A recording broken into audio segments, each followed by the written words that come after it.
How you feeling today? Oh. I think your neck might be out of alignment here. Let me see. Put your hands on your belly, little velociraptor. All right, relax. There we go. Please like and subscribe. Leave a comment down below.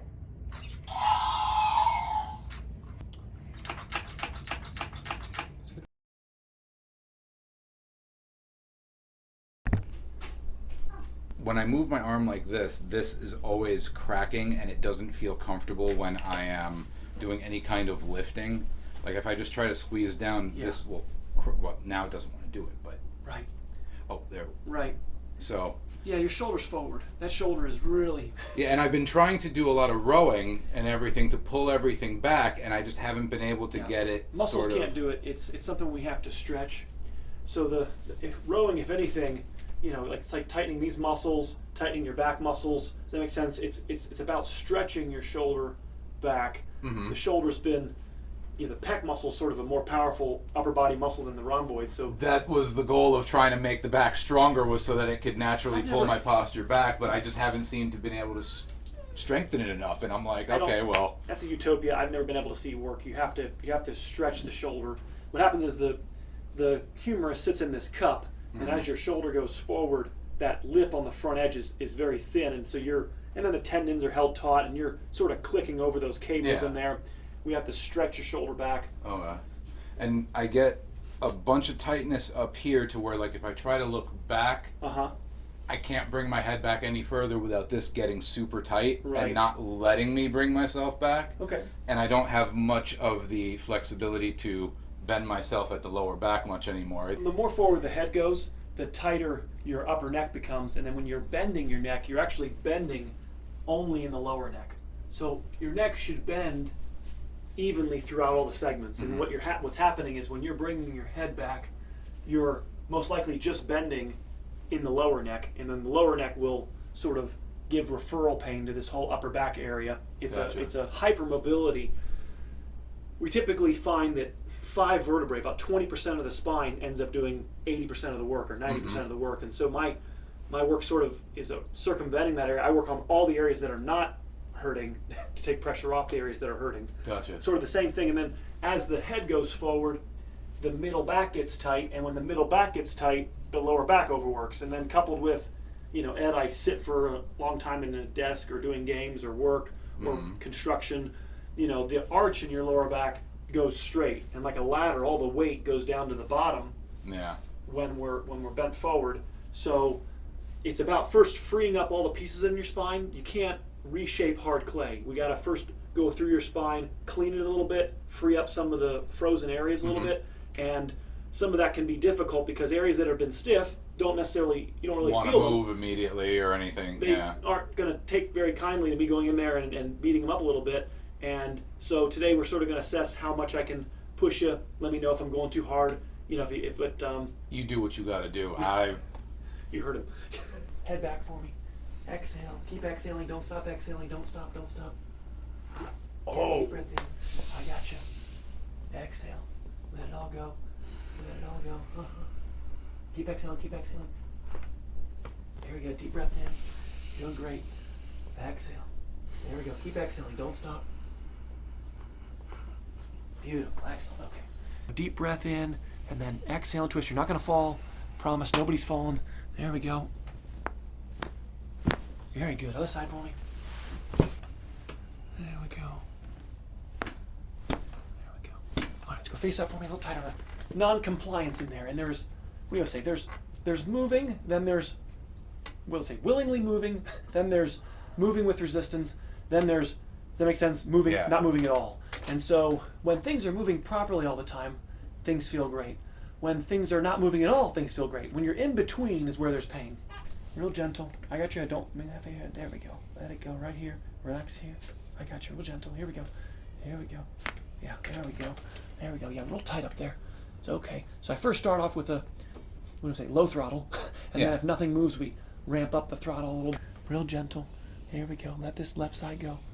There we go. I got you. Perfect. All right, we're going to massage for a second. We'll do that a little bit deeper in a second. But yeah, this is just frozen up here. And so when you're bending your neck, this area's we say on the sidelines observing, and Yeah. the lower neck overfunctions because your main engine up here, 60% of the work of your neck is designed to happen right here at the top. Feel that little click right there?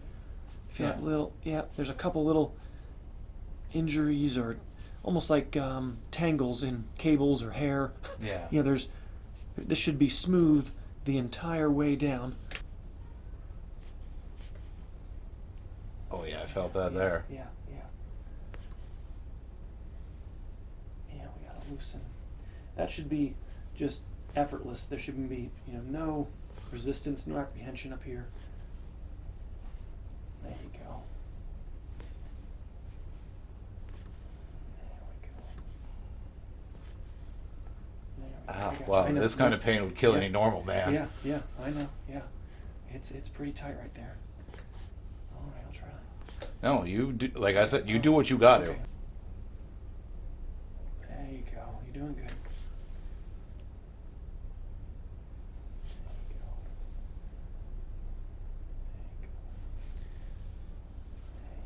See, I came in here with the thought that your job is to do whatever you can, Yep. and my job is to Be just able to- handle it.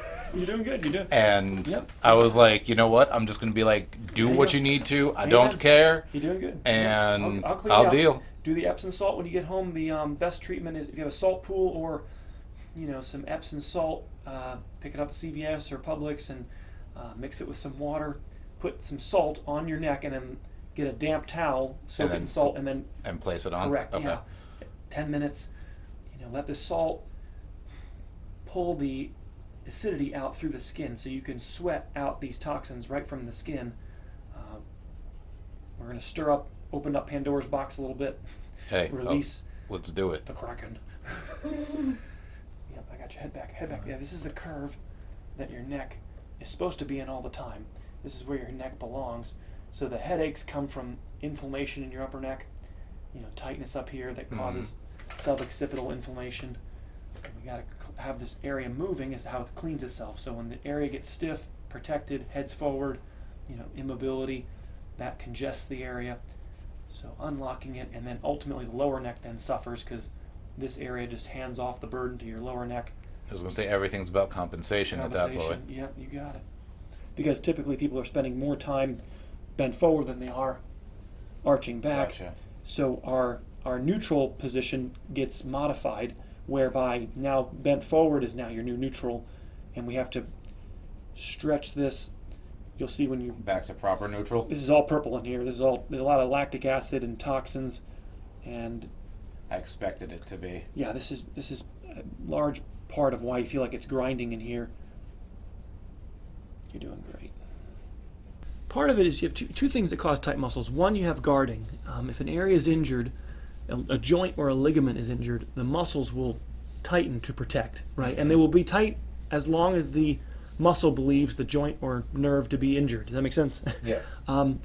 And the only way to relieve that muscle contraction is to take the pressure off the joint or help the nerve feel better. Does that make sense? And then the muscle will stop contracting.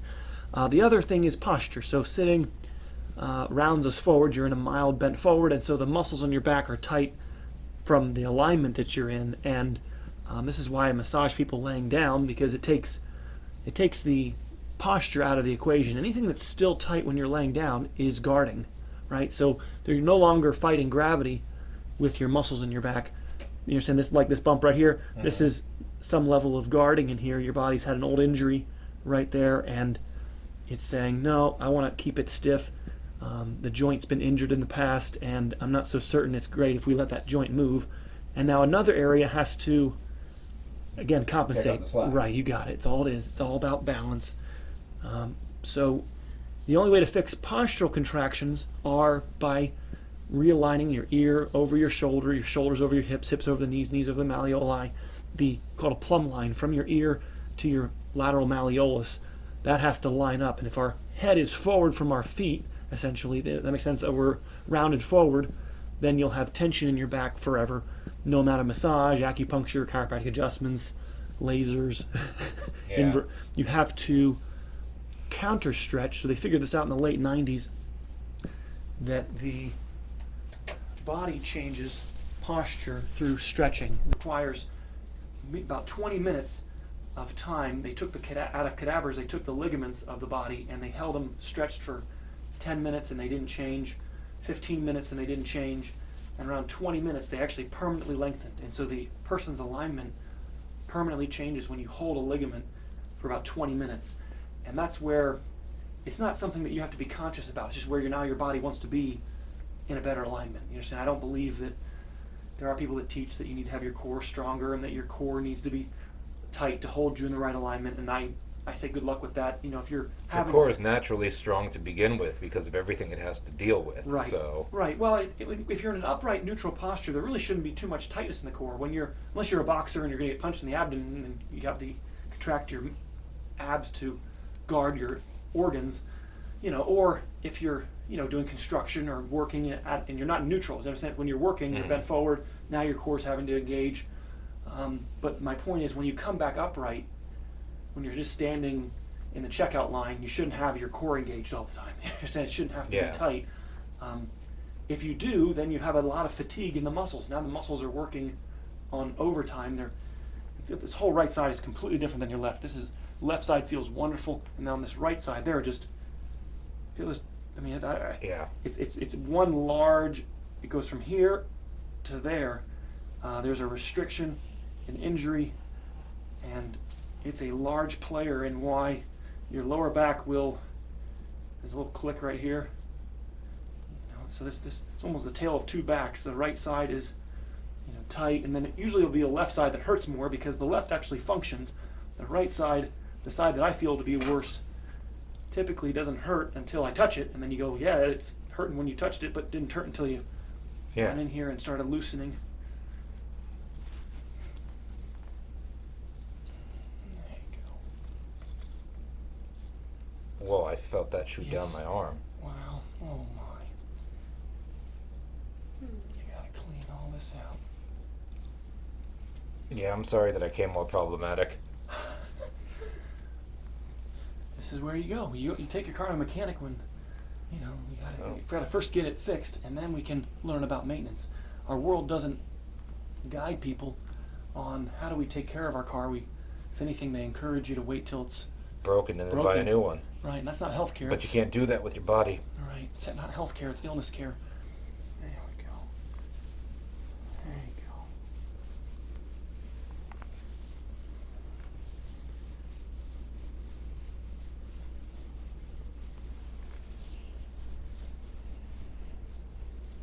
Very good.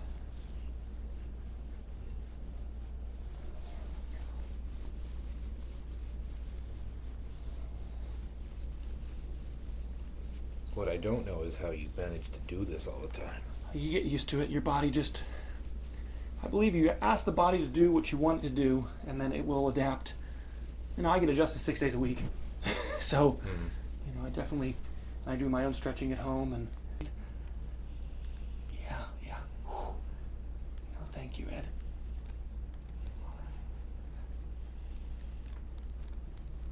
I'm sorry. Almost done. All right. Yeah.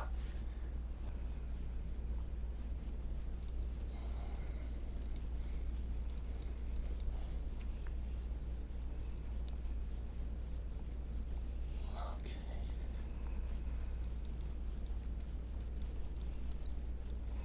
Okay. There we go. Yeah, right there.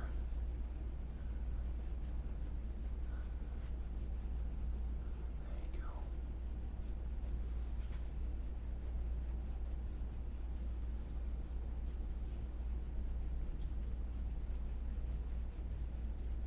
Wow, he's doing good. Trying what I can. Thank you for your patience with the kids. And No problem. we appreciate that. I appreciate this, so Oh man, thank you.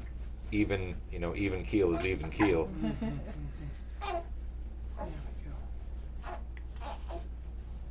Well, maybe we have to follow the back in. If you bought a brand new car in 1970, parked it for 50 years, and then tried to go into the garage and start it up, right? It doesn't function. Oil's all old. Maybe the Gaskets are all, separated, right? yeah. The oil, the gas, the battery's dead, right? So, but you're like, well, Ed, it's got 0 miles on the odometer. Well, it doesn't matter. Not driving a car actually keeps it healthy and functioning. So because it's been sitting, now it needs a rebuild. Does that make sense? A car with Yeah. 0 miles on it now needs a rebuild because you let it sit for 50 years. So parts of your back, even though they have no miles on them, doesn't mean they're healthy. And so this is what we see on MRI. All MRI shows us is the mileage, right? So we see the MRI, the medical world sees the low mileage of certain areas and says the word unremarkable. And they say nothing to see here. And I go, well, hold on, just because it looks the same as it did when the person was 20, doesn't mean it actually functions. And so we get so zoomed in and focused on the older parts, and we lose sight of the reason why those areas are young. You know, if your vision was the same at 70 as it was when you were 20, it'd be outstanding. It would be remarkable, right? If your skin was the same at 70 as it was when you were 20. But if somehow your bones are the same in their appearance at 70 as they were when you were 20, the medical world says, and chiropractic says, the word unremarkable. And I go, you're missing the entire thing. It means that something prevented use there, and Correct. that's actually not good. Right, and that is the entire cause of the remarkable. The whole reason why this is remarkable is because of this being unremarkable. That area not functioning is the reason, and so everybody's trying to manipulate this. So the thing I would say to your father is, you don't want the remarkable areas worked on. Does that make sense? If we took an MRI of him, you know, if your father's 70, how 72. 72, and what I generally see at 72 is part of the back looks like 105, and part of the back looks like 20. And I don't want to work on the 105-year-old parts. They're not going to take kindly to being pushed on hard. You understand? They don't want to be told to work more. They've already been your hardest worker. Let's leave them alone. Let's stiffen them up, and let's try to find another part of your back that's not injured. Alignment and mobility are the key pieces of the spinal column. You need the curves in your neck, the curves in your lower back. You need all the parts of your back moving evenly so that they're aging evenly. And it's not something under your conscious control. It's not your fault. It's not like, well, make your middle back move. You understand? It's not under, it either functions on a voluntary system basis or it doesn't function, and it is tough. And your autonomous systems are taking care of everything else.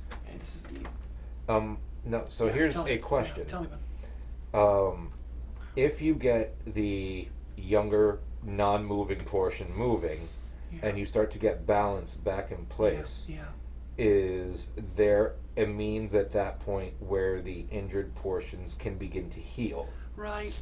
To some degree, yes. So some tissue in your body doesn't repair. So the word healing really is the word replacement. Okay. Some tissue doesn't replace. So your brain, your heart cells, enamel on your teeth, discs, meniscus in your knee. Does that make sense? These are you don't make new enamel. You don't make new discs. So let me be careful with the verbiage. You can rehydrate discs, but you cannot regenerate discs. If people say the discs are regenerating, then when you rehydrate a piece of cartilage, that can give you some more tread. Does that make sense? Yes. But the disc itself doesn't heal. You can, it's like, I don't know, what do they call it? When like rubber can be softened a little bit, you take some silicone, or, and you can sort of Recondition. Recondition maybe is the best word. You're not going to repair. If there's a tear in a piece of rubber, it's torn. You can renew or rehydrate discs, but anybody saying that you can regenerate the disc, we're trying with stem cells, and maybe one day in Star Trek world where we can, I'm not saying it's not plausible at some point in time where we might be able to have the technology to do that, but current technology, we do not have the ability to regenerate, to reverse time. It'd be like trying to take a cooked piece of bacon and make it back to an uncooked, right? You've changed the bacon. The bacon is no longer raw. It's no longer uncooked. Well, when it was uncooked, it was soft and flexible, right? And then as you abuse it, which is what you're doing by cooking it, you're heating it up to 400 degrees, right? So you cook the meat, but you permanently change the cellular bonds inside the bonds inside the meat has changed by the heating up. A lot of talk. Even these marks here are more red. See, this is a little bit darker here. This is older. These stains have been here longer, and then these are little bit not as old, but there's some sort of old blood in here that's been real stagnant. Does that make sense? Real on the lateral part here. You'll see it when you see your back. Why is there a color difference? Like this is a more of a lighter or a reddish, and this is like blackish or darker. I was going to say the lighter the red, the fresher the blood. Yeah, the fresher the blood, and Right. the not as It's bad like- the injury right. section was. Right. There's a dead blood that's been trapped in there.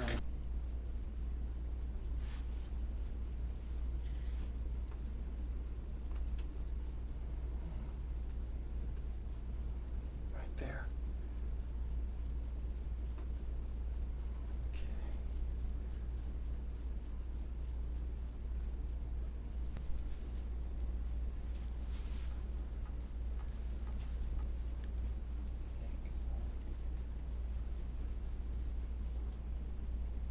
There should be no tenderness anywhere. There's no normal tenderness. Yeah, right there. Oh yeah.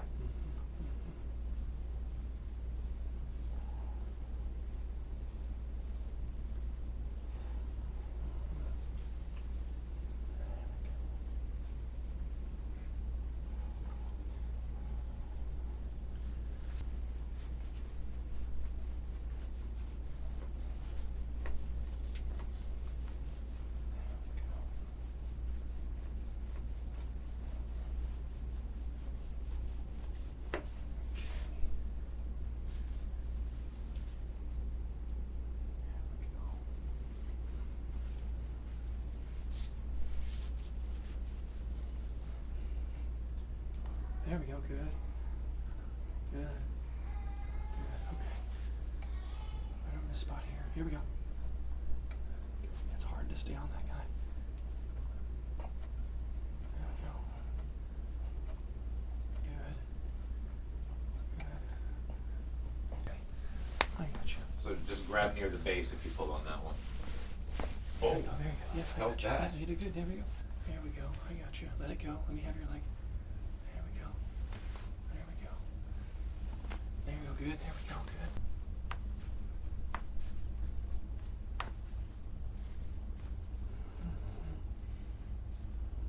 I feel it. Yeah. Okay. I got your foot. I got you. Hold on. I got you. Let me have your ankle. There you go. Nice. Whoa. Nice. Yeah, I got you. Just try to open up that knee a little bit. Yeah.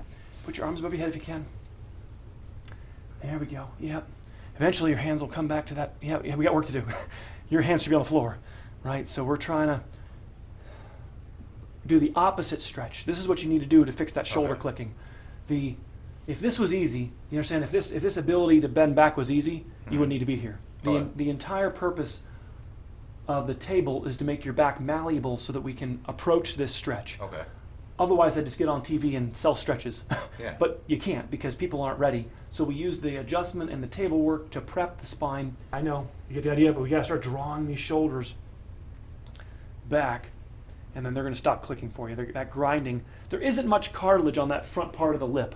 Does that make sense? So if you're pivoting your humerus there, it's like having a yacht and then having it near the sandbar or near the shore. You understand? You're going to be grinding the bottom of the boat on the thinner or the shallower end of the water, right? Gotcha. So my answer for that is move the yacht to the channel and you're not going to be grinding. The channel is back. We have to draw the shoulder back where it's deeper. Okay. So the labrum is the edge where it's thin. The center of the glenohumeral fossa is where it's thick. And the reason why people have labral tears is because they're pivoting their humerus on the thin part of cartilage, and yeah, you're gonna tear it up because it's not meant to be a constant activated area, right? If I take my arm to here, I'm accessing my labrum. You understand? Okay. When my shoulder's here, I shouldn't be. Okay. It should be just pivoting in the middle of the fossa. As you move your shoulder around, sometimes you can access the labrum intermittently, but you shouldn't be there all the time.